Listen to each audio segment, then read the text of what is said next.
ನಮಸ್ಕಾರ ಗೆಳೆಯರೆ, ಎವನ್ ಮೀಡಿಯಾ ಸೊಲ್ಯೂಷನ್ಗೆ ಸ್ವಾಗತ. ಸೈಬರ್ ಅಟ್ಯಾಕ್, ಪಾಕಿಸ್ತಾನದ ಕಡೆಯಿಂದ ಸೈಬರ್ ಅಟ್ಯಾಕ್ ಶುರುವಾಗಿದೆ. ಭಾರತ ಮತ್ತು ಪಾಕಿಸ್ತಾನದ ನಡುವೆ ದಿನದಿಂದ ದಿನಕ್ಕೆ ಸಂಕಷ್ಟ ಎದುರಾಗುತ್ತಿರುವಾಗಲೇ ಪಾಕ್ನಿಂದ ಭಾರತಕ್ಕೆ ಭಾರೀ ದೊಡ್ಡ ಸಂಕಷ್ಟ ಎದುರಾಗುವ ಪರಿಸ್ಥಿತಿ ಬಂದಿದೆ. ಭಾರತದ ರಕ್ಷಣಾ ಇಲಾಖೆ ಹಾಗೂ ರಕ್ಷಣಾ ಕ್ಷೇತ್ರದ ಮೇಲೆ ಸೈಬರ್ ದಾಳಿ ನಡೆಯುವ ಸಂಭಾವ್ಯಗಳಿವೆ.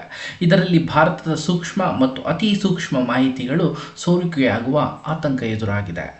ಭಾರತ ಮತ್ತು ಪಾಕ್ ನಡುವೆ ಯುದ್ಧ ಸನ್ನದ್ಧ ಪರಿಸ್ಥಿತಿ ಇರುವಾಗ ಕಳೆದ 12 ದಿನಗಳಿಂದಲೂ ಪಾಕ್ ಮತ್ತು ಭಾರತದ ಗಡಿ ಭಾಗದಲ್ಲಿ ಗುಂಡಿನ ಚಕಮಕಿ ಮತ್ತು ಎರಡೂ ದೇಶಗಳ ನಡುವಿನ ಸೇನೆಯ ಚಕಮಕಿ ನಮ್ಮೆಲ್ಲರನ್ನು ಗಾಬರಿಗೊಳಿಸಿದೆ.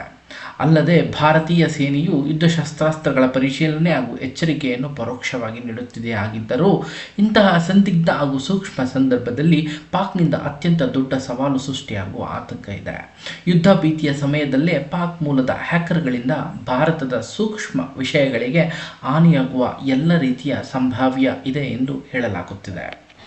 ಪಹಲ್ಗಾಮ್ ಭಯೋತ್ಪಾದಕ ದಾಳಿಯ ನಂತರ ಹೆಚ್ಚುತ್ತಿರುವ ಉದ್ವಿಗ್ನತೆಯ ನಡುವೆಯೇ ಪಾಕಿಸ್ತಾನದ ಹ್ಯಾಕರ್ಗಳಿಂದ ಭಾರತೀಯ ರಕ್ಷಣಾ ವೆಬ್ಸೈಟ್ಗಳ ಮೇಲೆ ದಾಳಿ ಮಾಡುವ ಪ್ರಯತ್ನ ನಡೆದಿದೆ ಹಾಗೂ ನಿರಂತರ ಸೈಬರ್ ದಾಳಿಯ ಆತಂಕ ಎದುರಾಗಿ ಸವಾಲಾಗಿ ನಮ್ಮ ಮುಂದಿದೆ. ಈ ಸೈಬರ್ ದಾಳಿಯ ಮೂಲಕ ಕೆಲವು ಮಾಹಿತಿಗಳನ್ನು ಸೋರಿಕೆ ಮತ್ತು ಕದಿಯುವ ಎಲ್ಲ ರೀತಿಯ ಪ್ರಯತ್ನಗಳನ್ನು ಪಾಕಿಸ್ತಾನ ಮಾಡುತ್ತಿದೆ.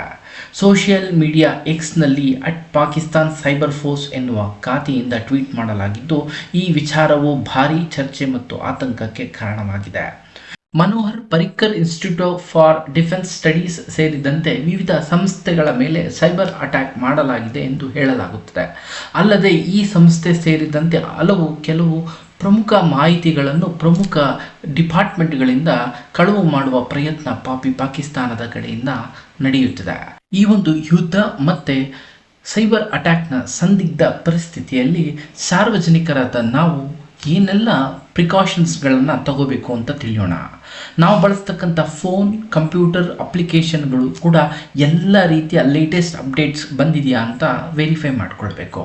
ಅದೇ ರೀತಿ ಒಂದು ನಂಬಿಕೆಗೆ ಅರ್ಹ ಆಗಿರ್ತಕ್ಕಂಥ ಆಂಟಿವೈರಸ್ಗಳ ಬಳಕೆ ನಾವು ಮಾಡಬೇಕು. ನಮ್ಮ ಫೋನ್ಗಳ ಬ್ಲೂಟೂತ್ ಮತ್ತು ವೈಫೈ ಅವಶ್ಯಕತೆ ಇರುವಾಗ ಮಾತ್ರ ಆನ್ ಮಾಡಿ ಉಳಿದ ಸಮಯದಲ್ಲಿ ಆಫ್ ಮಾಡಬೇಕು. ಇದರೊಟ್ಟಿಗೆ ಸ್ಟ್ರಾಂಗ್ ಪಾಸ್ವರ್ಡ್ಸ್ಗಳ ಬಳಕೆ ಮತ್ತು ಮಲ್ಟಿ ಫ್ಯಾಕ್ಟರ್ ಅಥೆಂಟಿಕೇಷನ್ನ ನಾವು ಬಳಸಬೇಕಾಗತ್ತೆ. ಇದರೊಟ್ಟಿಗೆ ಕೂಡ ನಾವು ಏನೆಲ್ಲ ಡೇಟಾ ಕಳಿಸ್ತಿದ್ದೀವಿ ಇದರೆಲ್ಲರ ಬ್ಯಾಕಪ್ ನಮ್ಮಲ್ಲಿ ಸರಿ ಇದೆಯಾ, ನಾವು ಎಲ್ಲಿ ಸ್ಟೋರ್ ಮಾಡ್ತಿದ್ದೀವಿ, ಆ ಒಂದು ಎಲ್ಲ ಡಿವೈಸ್ಗಳು ಎನ್ಕ್ರಿಪ್ಟ್ ಆಗಿದೆಯಾ, ಸ್ಟ್ರಾಂಗ್ ಪಾಸ್ವರ್ಡ್ಸ್ ಇದೆಯಾ, ಆಫ್ಲೈನ್ ಇದೆಯಾ, ಆನ್ಲೈನ್ ಇದೆಯಾ ಅನ್ನೋದನ್ನ ನಾವು ಕನ್ಫರ್ಮ್ ಮಾಡ್ಕೋಬೇಕು. ಯಾವುದೇ ರೀತಿಯ ಅನ್ನೋನ್ ಅಟ್ಯಾಚ್ಮೆಂಟ್ಸ್ ಅಥವಾ ಕ್ಲಿಕ್ಸ್, ಸಸ್ಪಿಷಿಯಸ್ ಲಿಂಕ್ಸ್, ಯಾವುದೇ ರೀತಿಯ ನಮಗೆ ಅರ್ಹ ಅಲ್ಲದೆ ಇರತಕ್ಕಂಥದ್ದನ್ನು ನಾವು ಯಾವುದೇ ರೀತಿ ಫಿಶಿಂಗ್ ಇಮೇಲ್ಗಳನ್ನ ಟಚ್ ಮಾಡಬಾರ್ದು. ನಮ್ಮ ಒಂದು ಪರ್ಸ್ನಲ್ ಅಥವಾ ಲೊಕೇಶನ್ ಡೇಟಾನ ಸೋಷಿಯಲ್ ಮೀಡಿಯಾದಲ್ಲಿ ಶೇರ್ ಮಾಡುವುದು ಬೇಡ. ಓನ್ಲಿ ವೆರಿಫೈಡ್ ಸೋರ್ಸಿಂದ ಬಂದಿರತಕ್ಕಂಥ ಮಾಹಿತಿಯನ್ನು ಮಾತ್ರ ನಾವು ಶೇರ್ ಮಾಡಬೇಕು. ಅದರೊಟ್ಟಿಗೆ ಅಥೆಂಟಿಫೈಡ್ ಅಪ್ಲಿಕೇಶನ್ಗಳನ್ನ ಮಾತ್ರ ನಾವು ಬಳಸಬೇಕು. ಅದರ ಒಟ್ಟಿಗೆ ನಾವು ಬಳಸ್ತಕ್ಕಂಥ ಬ್ರೌಸರ್ಗಳು ಸರಿಯಾಗಿದೆಯಾ ಮತ್ತು ಆ ಒಂದು ಆಕ್ಸೆಸ್ ಮಾಡ್ತಕ್ಕಂಥ ಇನ್ಫಾರ್ಮೇಷನ್ ರೆಸ್ಟ್ರಿಕ್ಟ್ ಇದೆಯಾ, ಸೆನ್ಸಿಟಿವ್ ಇದೆಯಾ, ಸೆಕ್ಯೂರ್ ಇದೆಯಾ ಅಂತ ಹೇಳಿ ತಿಳಿದು ನಾವೆಲ್ಲ ರೀತಿಯ ಇನ್ಫಾರ್ಮೇಷನ್ ಮತ್ತು ಅದಕ್ಕೆ ಸಂಬಂಧಪಟ್ಟಂಥ ವೆಬ್ಸೈಟ್ಗಳ ಬಳಕೆಯನ್ನು ನಾವು ಮಾಡಬೇಕು. ಈ ಒಂದು ವಿಷಮ ಸ್ಥಿತಿಯಲ್ಲಿ ಸೈಬರ್ ಅಟ್ಯಾಕ್ಗಳಿಗೆ ಒಳಗಾಗದೆ ಯುದ್ಧದ ಭೀತಿ ಮತ್ತು ಯುದ್ಧಕ್ಕೆ ಮತ್ತು ನಮ್ಮ ಸೈನಿಕರಿಗೆ ಮತ್ತು ದೇಶದ ರಕ್ಷಣಾ ವ್ಯವಸ್ಥೆಗೆ ನಮ್ಮೆಲ್ಲರ ಸಹಕಾರ ಇರಬೇಕು ಮತ್ತು ನಾವೆಲ್ಲರೂ ಸುರಕ್ಷಿತವಾಗಿರೋಣ ಅಂತ ಆಶಿಸ್ತಾ ಈ ವಿಡಿಯೋನ ನೋಡಿದ್ದಕ್ಕೆ ಎಲ್ರಿಗೂ ಧನ್ಯವಾದಗಳನ್ನ ಹೇಳ್ತೇನೆ. ಹೆಚ್ಚಿನ ಮಾಹಿತಿಗಾಗಿ ಸಬ್ಸ್ಕ್ರೈಬ್ ಮತ್ತು ಲೈಕ್ ಮಾಡಿ.